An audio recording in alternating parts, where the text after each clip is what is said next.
You're watching Liquid Lunch on NEWSMAX TV, breaking down the big story of the day, which is Mike Bloomberg's potential presidential candidacy, with a guy that knows a thing or two about national politics and a thing or two about Mike Bloomberg. He ran against him, which was joined by former New York City public advocate Mark Green. Let me put up on the screen a statement that Howard Wolfson, who worked for Hillary Clinton formerly and these days is working for Mike Bloomberg, made. This is a statement that Wolfson put out yesterday after the news broke that Bloomberg was going to file in Alabama today. Mike is increasingly concerned that the current field of candidates is not well positioned to, and I think the rest of that was, beat Donald Trump. And he basically said that Wolfson was the only candidate in a position to beat Donald Trump. Now, I totally get that you don't think he has the wherewithal to win the nomination. Let's say there's a hypothetical matchup, Trump versus Bloomberg. How do you see it playing out? I think Bloomberg would beat Trump. Now, Trump's allure originally was he was a billionaire businessman who would run the country like a business, and he would shake things up. He wasn't a lefty Democrat or something. Bloomberg is worth $43 billion. I, in fact, am on my way to $43 billion, ways to go. Donald was once called the thousandaire by Gail Collins, and then he called her names, New York Times columnist. Let's say he's worth $1 billion. So Mike could spend $10 billion running for president, and Mike is, whatever this means, a centrist. He has done some liberal things, his tobacco work, his climate change work, guns, his health work, conservative things on the economic regulatory side. And certainly on policing. And on policing. Now, Trump, I want you NEWSMAX listeners to concentrate. If you vote ideologically, your vote for Trump over Warren or Sanders or Hillary made sense. Now that you know privately he's a corrupt liar, 13,000 lies according to the Washington Post, that's a lot.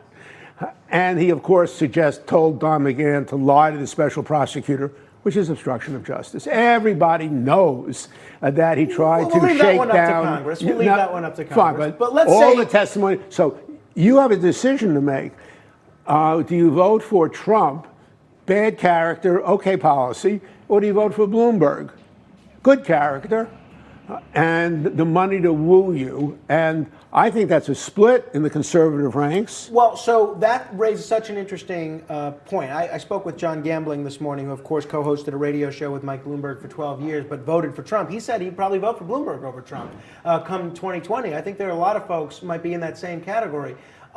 Does Mike Bloomberg, for all the non-progressive areas that you cited about his record, does he risk losing the left wing to a third-party candidate? I don't know that Bernie Sanders himself would run, but let's say someone out of that Sanders-Warren wing of the party, could they appeal to folks that are turned off by Mike Bloomberg's comments about the Me Too movement, by Mike Bloomberg's stop and frisk, by Mike Bloomberg's hostility at times towards organized labor? Could that siphon off the 2 to 3% of the vote necessary in some states to deliver those states to Trump? It's your show, and I will answer every question. I will assume your premise that he gets to a general election. There's a 5% chance that he gets to the Democratic primaries intact. If he did, I don't think there's any way a Bernie Sanders, Elizabeth Warren, or someone like that would run as a third-party candidate, because you couldn't win, probably, and you would help re-elect Donald Trump, which is an existential crisis to most normal Americans. So it's an interesting argument, and we'll only know if we get there by next July. A more likely scenario is if Mike runs, loses fair and square, Warren's the nominee. He doesn't like Warren's economics, which would cost him $20 billion with her wealth tax. But he knows that Donald Trump is an unethical, incompetent guy. What would he do?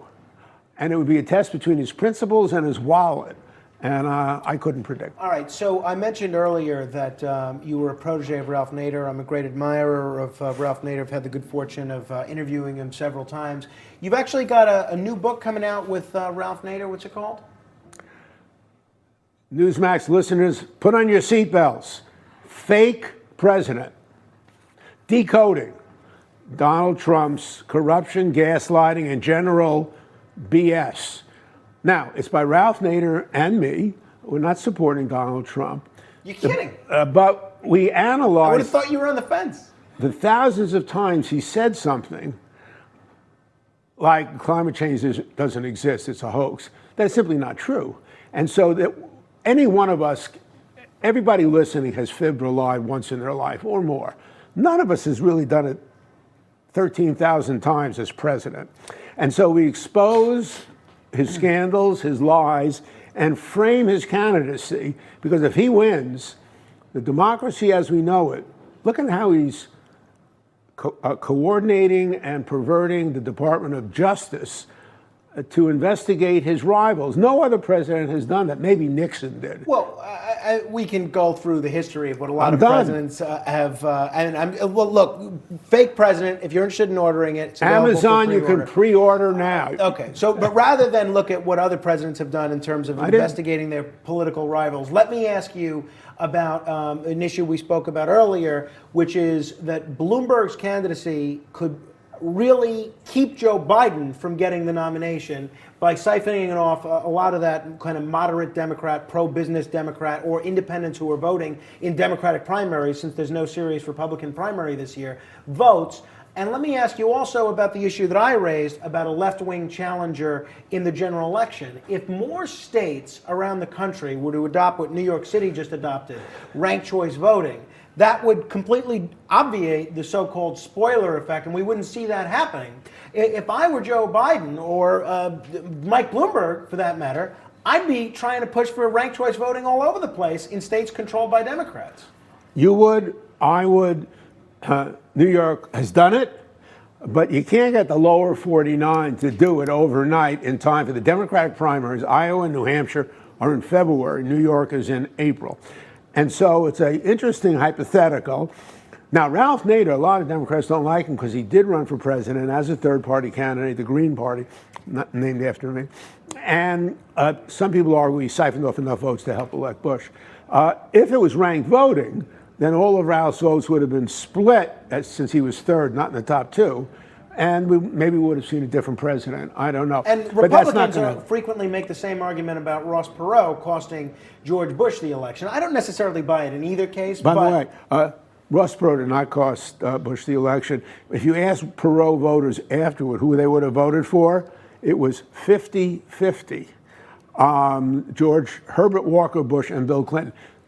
Ralph could be a little different. Well, if you look at the, it's a terrific documentary, which you're actually in, called An Unreasonable Man, about Ralph Nader. They did sort of an autopsy of that 2000 election. And, I think it's not necessarily a slam dunk that Nader cost Gore the election. A lot more blame might go around to people in the Supreme Court. But your question, Ralph Nader. If Mike runs, spends money, and handles himself well, he's very smart, but he doesn't know very much about federal policy, frankly. He could so damage Biden, whose candidacy on paper looks better than it does in reality. He is hardly up to it in debates. And eventually he'll have to stand up to, the Democratic nominee will have to stand up to Donald Trump in debates if Trump shows up. Remember, he's capable of doing anything and blaming Herbert Hoover. He makes up stuff. There's been a lot of speculation about Mike Bloomberg, what's going to help him, what's going to hurt him in the Democratic primary. You brought up some of his issue stances. How big of an issue is the money that he's given and raised for conservative Republicans, including George Bush, over the course of the time that he was mayor? I don't think that would be a big issue, because people know he started as a Republican, he's ended up as a Democrat. So he spent money for conservatives, which is a slight negative. People vote on how you're coming across and what your values are. On the other hand, more recently, Mike Bloomberg has spent an immense amount of money in Virginia and elsewhere helping Democrats with, and in fact, Virginia just went Democratic for the first time in 30 years, in part because of Bloomberg's help. So I think that's a wash. And I don't really see a Democrat making that argument And big. It didn't seem to hurt Trump, all the money that he's given to Democrats over the years. He gave you money? He maxed, Donald, I'm sorry I didn't win. I think you should return that contribution to Donald The Trump. last money that would ever be returned. I'm betting he would like that money back. Mark Green, the book is The Fake President. He's co-written it with Ralph Nader. Thank you so much. I hope you'll come back. I'd love to.